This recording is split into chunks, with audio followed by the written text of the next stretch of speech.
Good evening. Welcome to South Asia Newsline. I'm Arjun Chaudhary. Here are the top stories we're tracking for you on Thursday, the 13th of November. India and the US reach breakthrough on WTO food stockpiling.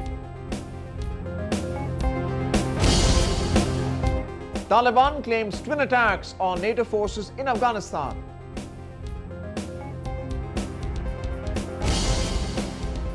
And Pakistan court issues arrest warrants against Khan and Qadri.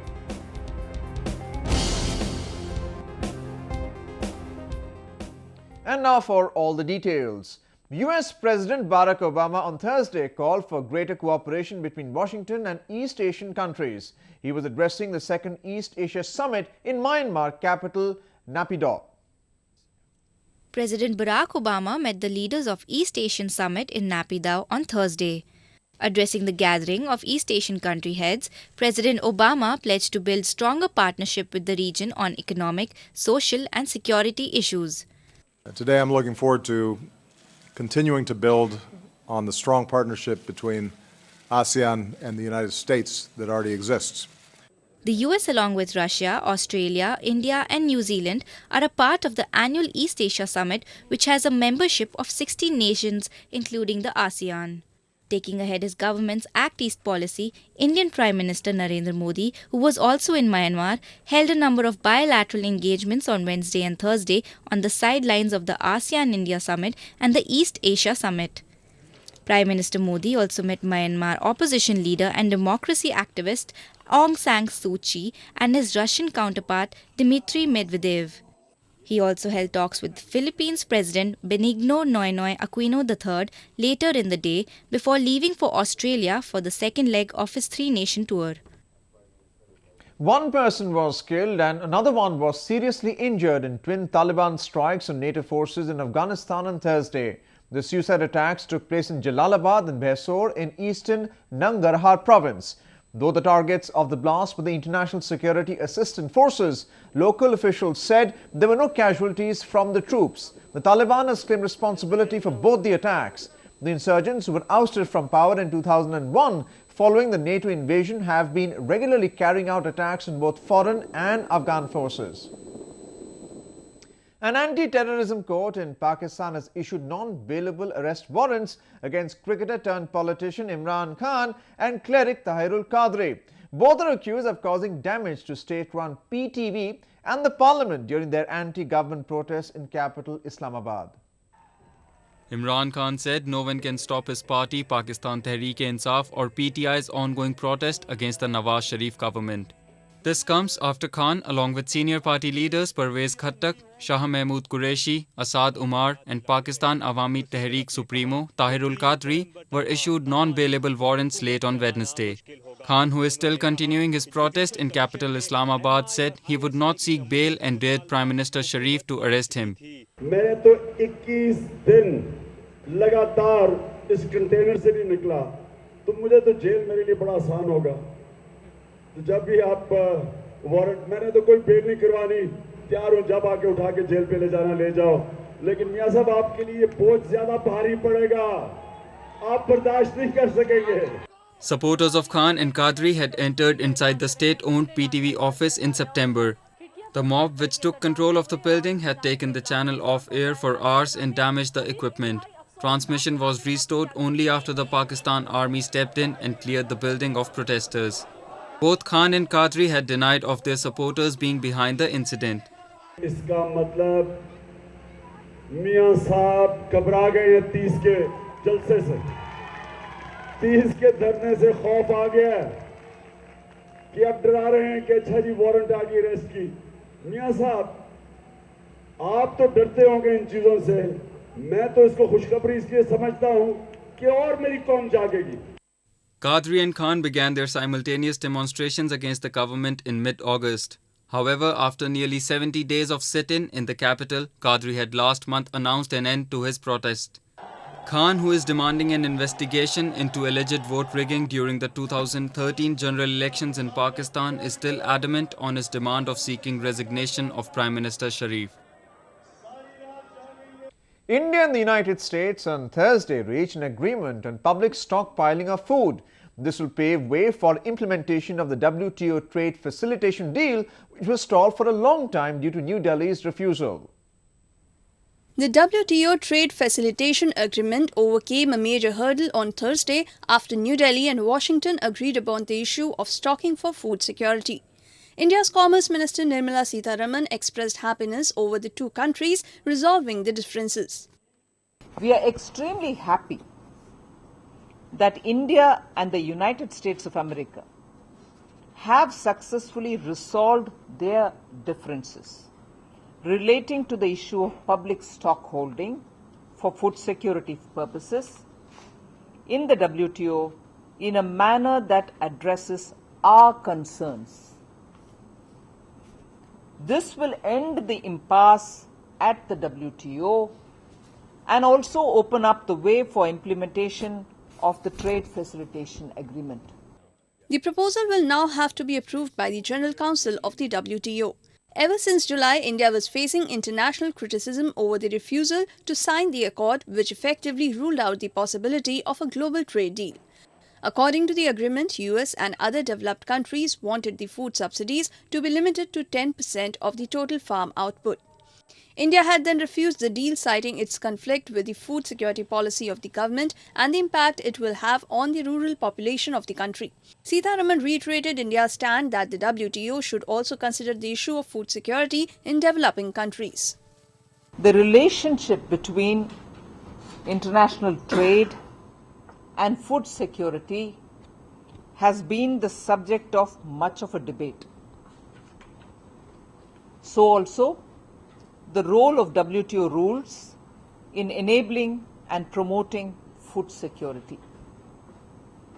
While the relevant WTO rules recognize food security concerns, their primary focus is to liberalize agricultural trade rather than to ensure food security. US Secretary of State John Kerry had during his India visit in July tried to get the deal signed by India.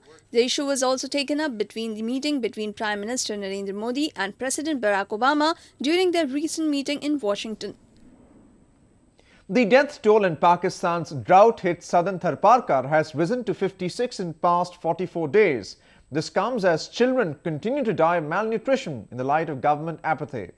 Here is a report. The ongoing drought has claimed up to 500 lives in the last 3 years in the Thar region of Pakistan. Chief Minister Syed Qaim Ali Shah visited the region yesterday, but when his convoy entered Mithi, locals expressed resentment towards the high-handedness of the administration in addressing the problem. While holding provincial cabinet meeting to discuss the crisis, Shah faced scathing criticism from the opposition parties for alleged lethargy in tackling the drought.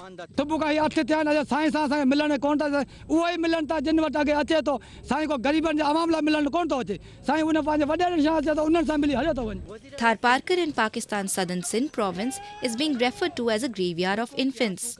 Several malnourished children continue to struggle to get medical help in various hospitals and pediatric wards of the famine-hit region. Narendra Modi is set to become the first Indian Prime Minister to visit Australia in 28 years when he attends the upcoming G20 summit in Brisbane over the weekend. He will also address the Australian Parliament and meet the country's Indian community during his 4-day trip. Mr. Modi's visit follows Australian Prime Minister Tony Abbott's India tour in September. During that trip, the two nations sealed a historic deal for Australia to sell uranium to India. Besides taking up issues related to energy and security, Mr. Modi will focus on efforts to boost global economic growth during the G20 summit in Brisbane. One of the principal economic issues is how do you get more than 2% growth rate for the global economy, more than what is already happening.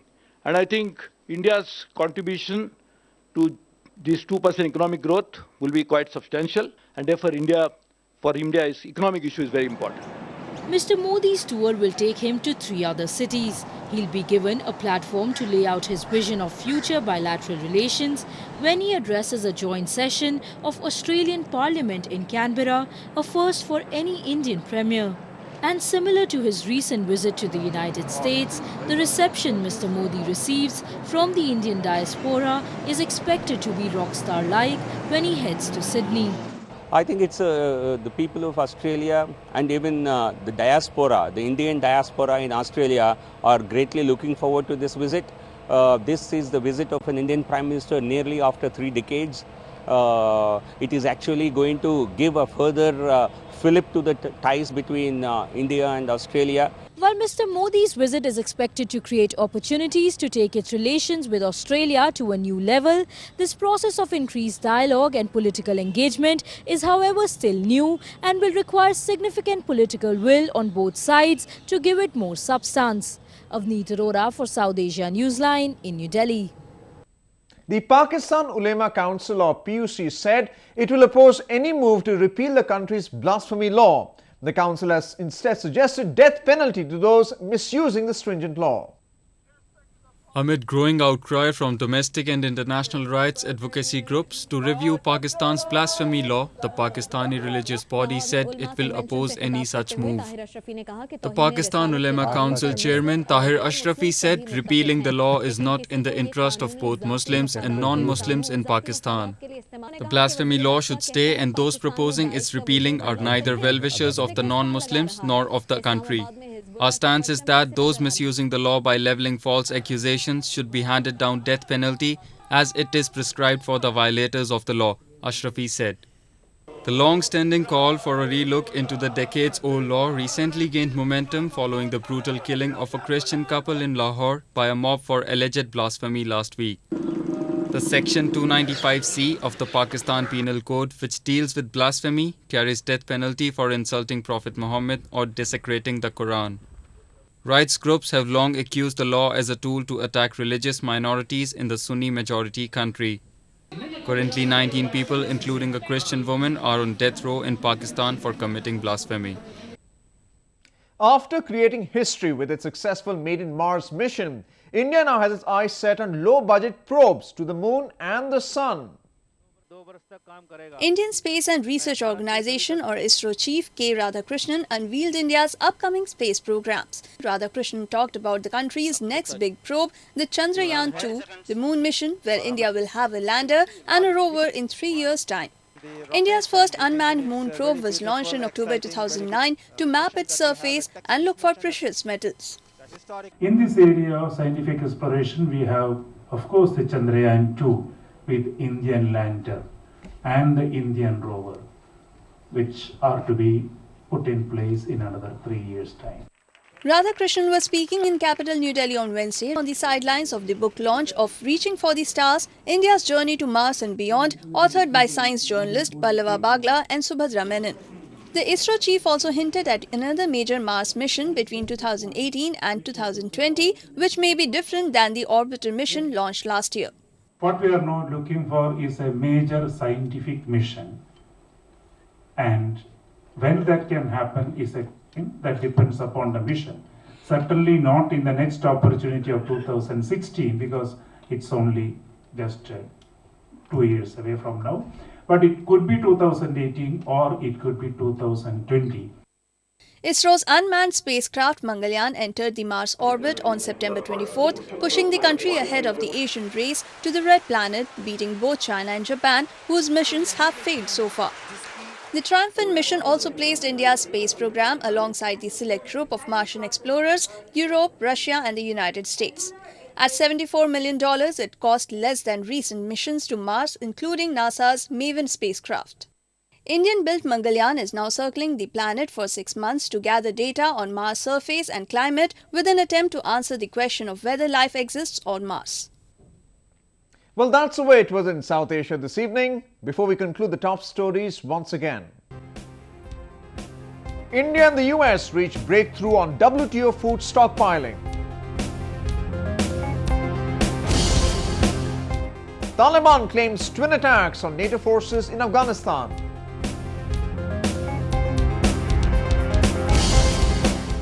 And Pakistan court issues arrest warrants against Khan and Qadri.